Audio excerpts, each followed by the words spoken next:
né?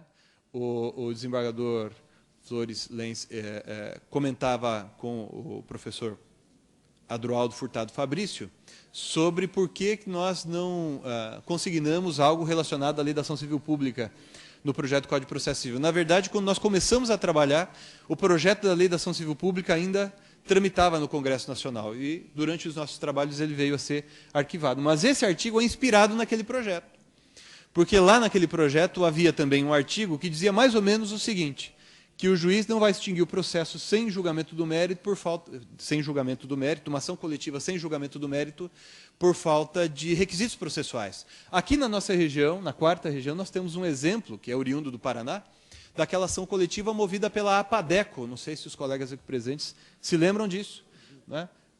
O pessoal, todo mundo falou sim, né? Acho que todo mundo trabalhou com isso por aqui. Ora, a sentença proferida na ação coletiva movida pela APADECO foi rescindida, né, ao final, pelo Supremo Tribunal Federal, por falta de legitimidade da APADECO para ajuizar aquela ação. Não é isso?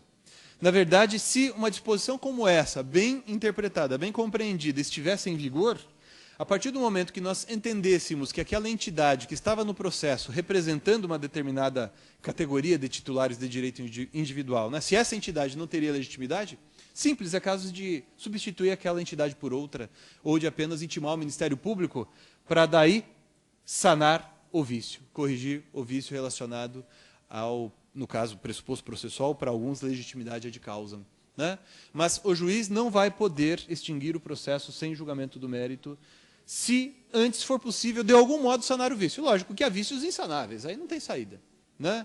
Mas se for possível resolver o problema da falta do requisito processual, o juiz deverá, sim, resolver. Há um magistrado ali de Maringá, que é também colega, professor da Universidade Estadual de Maringá, ele sempre reclama comigo, poxa, Medina, vocês processualistas ficam preocupados com esse negócio de criar procedimento complexo, vocês ficam preocupados com a burocracia. Na verdade, pode até haver algum processualista que seja assim, mas me parece que esse não é o espírito do projeto. O espírito do projeto é simplificar procedimento e realizar concretamente os direitos substantivos, né? Realizar concretamente os direitos substantivos. Esse caso da APADECO, para mim, é uma aberração, né? Afinal de contas, não há dúvida, pelo menos em princípio, de que o direito que foi realizado através daquela ação civil pública, de fato exista, né? Ora bolas, mas eu rescindi a sentença porque a entidade que moveu aquela ação civil pública, ao final, ou melhor, depois, né, na ação rescisória, foi considerada sem legitimidade para pleitear aquele direito. Esse artigo 291, inspirado no artigo parecido que existia, né, no projeto da Lei da Ação Civil Pública, resolveria, a meu ver, esse tipo de dilema. Ainda para citar algo que está nesse contexto, o artigo 328 do projeto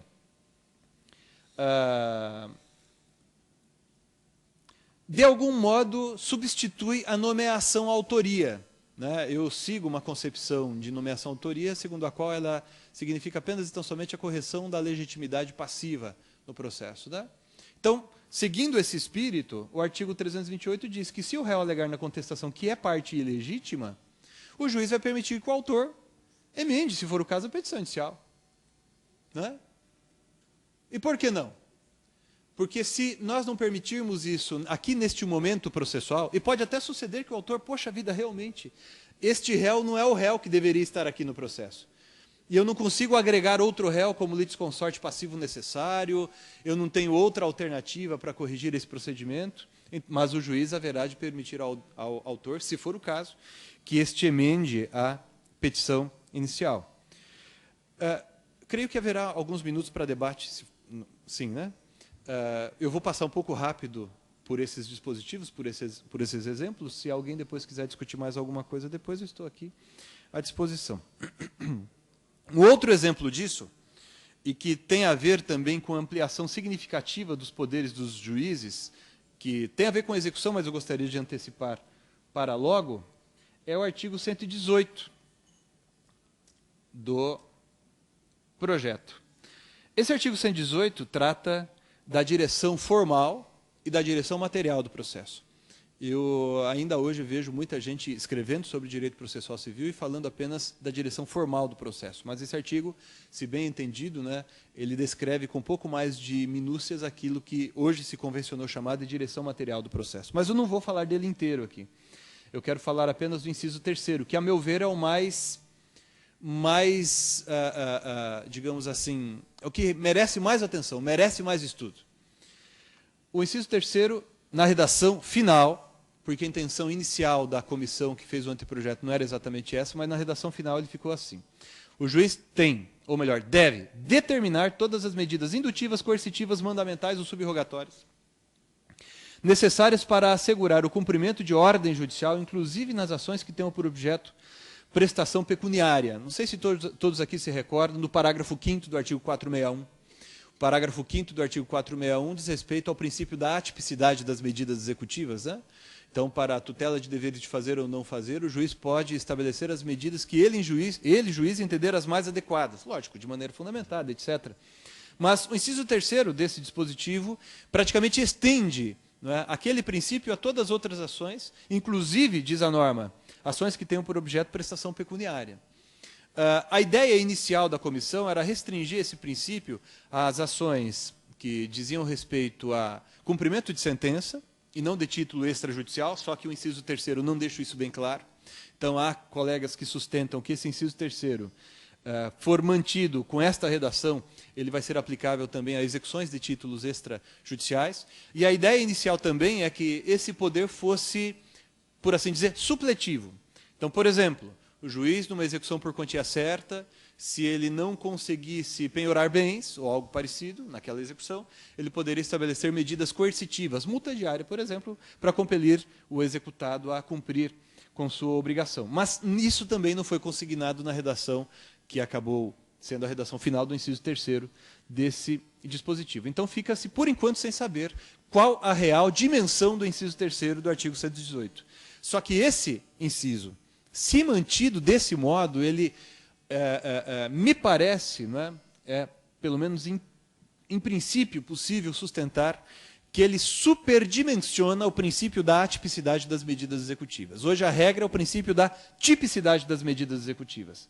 Se esse preceito for aprovado com essa redação, daí nós teremos a regra, em sentido oposto, o princípio da atipicidade das medidas executivas, né? Esse inciso tem causado muito debate, né? Tem sido alvo de críticas, inclusive, por conta dessa perspectiva que acabei de mencionar com os senhores, do aumento dos poderes dos juízes. Havia um inciso aqui, que nós havíamos redigido, que permitia ao juiz, com base em decisão fundamentada, ouvidas as partes, ajustar o procedimento a necessidades do direito material, né? Há muitos colegas que escrevem a respeito sobre o princípio da adaptabilidade do procedimento e etc. e tal, com outros nomes inclusive, que sustentam que isso é possível ainda que não haja regra dispondo expressamente a respeito. Eu, pessoalmente, concordo com isso. Eu penso, inclusive, que o fato disso constar do projeto do Código de Processo Civil seria, me parece, algo muito interessante. O Código Português, por exemplo, depois de reforma recente, contém isso expressamente, né? Mas, no final, isso foi retirado. Isso estava no anteprojeto e o Senado retirou isso do projeto. Um outro exemplo é o artigo 358 do projeto. O artigo 358 trata da inversão do ônus da prova. O projeto adotou aquilo que por muitos é chamado de teoria do ônus da prova dinâmico, né? Ou teoria dinâmica do ônus da prova, que já é, de algum modo, adotado no projeto no Código de Defesa do Consumidor, mas o projeto do CPC o estende a todos os tipos de processo, evidentemente, a todas as ações, né? Ou seja, considerando as circunstâncias da causa e as peculiaridades do fato a ser provado, o juiz poderá, em decisão fundamentada e observado contraditório, distribuir de modo diverso o ônus da prova, impondo à parte que estiver em melhores condições de produzi-la. Penso eu também que esse princípio que está aqui inserido tem condições de ser aplicado nos dias de hoje, né? Me parece que nós podemos sustentar isso, mas o projeto o incorpora expressamente, né? O parágrafo 1º desse artigo estabelece que, se o juiz entender que é caso de inversão do ônus da prova, ele deve intimar as partes. Então, há sempre aquela controvérsia consistente em se saber se a questão atinente ao ônus da prova é regra de prova ou regra de julgamento. Para mim, é regra de julgamento, só que é uma regra de julgamento que não é a regra, e se o juiz resolve invertê-la, né, modificá-la, o juiz tem que intimar a parte, porque senão ele estará pegando a parte de surpresa. Né? E há um artigo lá no final, no começo, 2 ou 3 artigos, na parte inicial do projeto, que tratam do assim chamado contraditório efetivo, né, da proibição de decisão com surpresa para as partes. Então, o artigo 358 segue esta linha também. O artigo 307, eu já fiz uma menção a esta ideia, o artigo 307 do projeto. O artigo 307 do projeto fala da possibilidade de o juiz julgar improcedente o pedido, né, quando este contrariar súmula, jurisprudência dos tribunais superiores. Esse artigo 307, a intenção dele foi absorver a ideia de falta de possibilidade jurídica do pedido como condição da ação, e incorporá-la como improcedência liminar do pedido ou da demanda, se vocês preferirem. E, em segundo lugar, aperfeiçoar o que hoje está no Código de Processo Civil como artigo 285-A. A jurisprudência, inclusive dessa casa, é no sentido de que o juiz de primeiro grau não pode rejeitar liminarmente o pedido com base em sua própria jurisprudência, né, se esta contrariar a jurisprudência do tribunal. Né? Inclusive, há várias decisões desta casa nesse sentido. E o artigo 307 pretende incorporar este entendimento. O artigo 322 do projeto, e isso aqui revela uma índole democrática do projeto, prevê a possibilidade de manifestação de amicus curiae, inclusive em primeiro grau de jurisdição. Né? Então, pode haver situações, pode haver ações judiciais que tenham um grau de complexidade tamanho, né, que justifique, né, o que o juiz convoque pessoas que não vão atuar como peritos propriamente dito, perito propriamente dito, e nem como partes. Né? O amicus curiae, ele tem, de algum modo, interesse no litígio, né? Então ele não é absolutamente imparcial. Mas o juiz pode convidá-los a participar do procedimento. Aliás, aqui é interessante, o parágrafo único do artigo 322 diz que o amicus curiae não pode interpor recursos. Ontem, e foi noticiada hoje, uma decisão do STJ, que não, ou do Supremo, não tenho bem certeza, que não admitiu sustentação oral por amicus curiae. Né? Isso está coerente com o que foi previsto aqui no projeto. O artigo 386 do projeto, também nesse contexto de aumento dos poderes dos juízes, eu estou pulando muita coisa, viu, pessoal? Porque realmente não vai dar tempo de a gente falar de tudo aqui. Mas o parágrafo único do artigo 386 contraria um entendimento hoje sumulado pelo STJ, no sentido de que não cabe medida coercitiva em ação de exibição de documento. Né? No entanto, nós entendemos perdão, antes disso, essa súmula do STJ adota esse entendimento com base no seguinte argumento: se o réu não exibir o documento, nós vamos presumir verdadeiro o fato que o autor da ação de exibição do documento pretendia provar. Mas nem sempre na ação de exibição de documento eu tenho condições de saber exatamente qual é o fato que se pretendia provar. Né?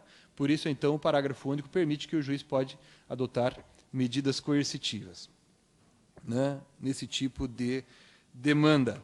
O artigo 472 do projeto trata do juízo de retratação na apelação. Hoje, o juízo de retratação na apelação é possível apenas nos casos em que o juiz indeferir liminarmente o pedido, ou no caso de improcedência liminar do pedido, né, artigos 296 e artigo 285-A do Código em vigor. O projeto permite que isso seja realizado pelo juiz em todos os casos em que ele extinguir o processo sem resolução do mérito, né, que é a hipótese aqui do artigo 472 do Código de Processo Civil, ainda que o juiz o faça em momento posterior, e não apenas naquele momento de indeferimento da petição inicial, que normalmente é realizado nos casos em que o juiz extingue o processo antes da citação do réu. O artigo 475